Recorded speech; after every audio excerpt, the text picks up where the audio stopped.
Phải mà mục đi áបងប្អូនអាចធ្វើដាក់ជាមួយទឹកកកក៏បានឬក៏យើងចង់ញ៉ាំបែបក្តៅៗក៏ឆ្ងាញ់ដែរគឺបានមួយយ៉ាងម្នាក់បងប្អូនចាតោះឥឡូវទៅមើលពីរបៀបធ្វើផ្អែមយើងធម្មតាគឺនាងខ្ញុំចង់យកដលងហ្នឹងគឺយកមកឆឹងទេបងប្អូនក៏ប៉ុន្តែដល់ពេលនាងខ្ញុំពុះ នាងខ្ញុំពុះដងទៅ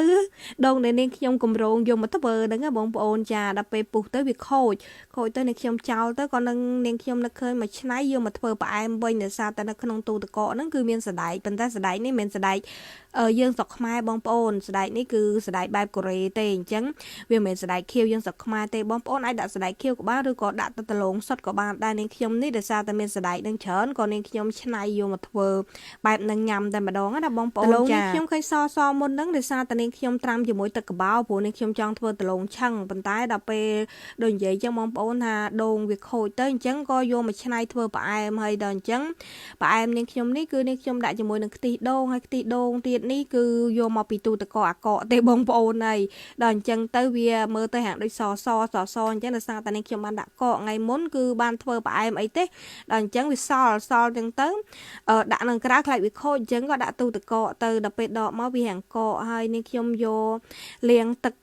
ដលងយើងនឹងឲ្យច្រើនទឹកទៅឲ្យជ្រះទឹកកបោនឹងទៅបន្ទាប់មកនាងខ្ញុំយកមកដាក់ជាមួយនឹងខ្ទិះដូងយើងដែលយើងបានដាក់នៅក្នុងឆ្នាំងមិញហ្នឹងបងប្អូនចាខ្ទិះដូងដែលយើងដាក់មិញហ្នឹងគឺនាងខ្ញុំដាក់ខ្ទិះដូងជាមួយនឹងស្ករសហើយស្ករសហ្នឹងគឺនាងខ្ញុំប្រើស្ករអំពៅព្រោះនាងខ្ញុំចង់ឲ្យក្រហមក៏ប៉ុន្តែនៅស្រុកនេះ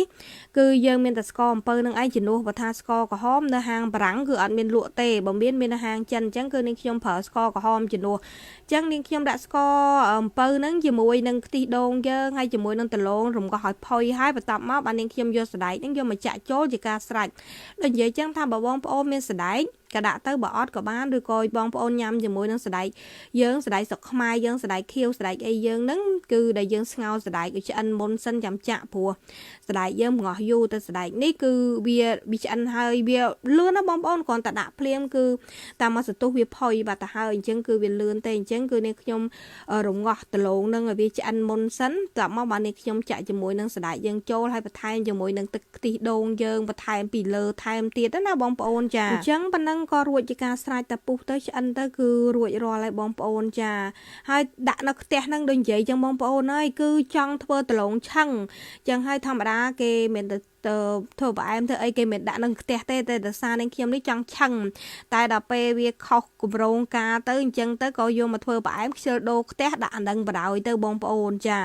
ឥឡូវហ្នឹងផ្អែមយើងគឺរួចរាល់ហើយបងប្អូនជើញឆ្ងាញ់ជាមួយរូបនាងខ្ញុំផ្អែមហ្នឹងបើថាឲ្យដាក់ឈ្មោះមិនដឹងថាដាក់ឈ្មោះអីទេបងប្អូនហើយគឺផ្អែមបែបធ្វើតាមនឹកឃើញបងប្អូន